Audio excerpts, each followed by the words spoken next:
لیں گے، اس میں کوئی شک نہیں ہونا چاہیے۔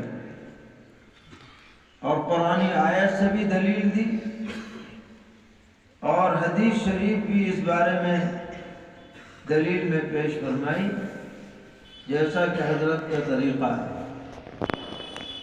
پوری کتاب میں آپ نے پڑھا ہوگا کہ آپ ترجمۃ الباب قائم فرماتے ہیں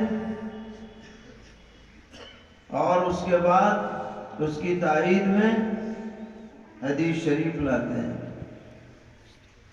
ترجمۃ الباب اور حدیث شریف میں تطبیق یہ بخاری شریف کا سب سے اہم امتیاز ہے۔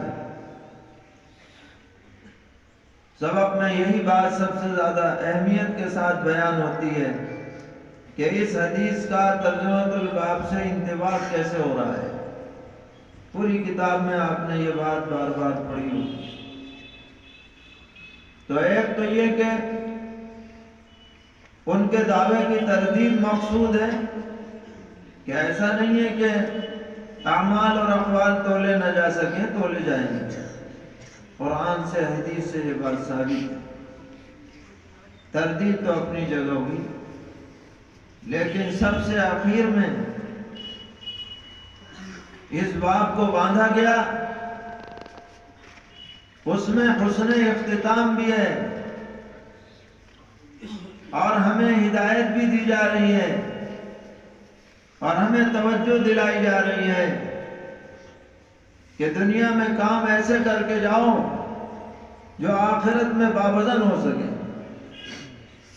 ایسے کام کر کے دنیا سے جانا تو ہے ہی، آج نہیں تو کل جاؤ گے، لیکن عمل ایسا کر کے جاؤ جو باوزن ہو،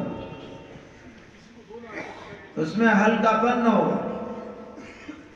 اس کا اپنا محاسبہ کرتے رہو، توجہ دیتے رہو، جائزہ اپنا لیتے رہو۔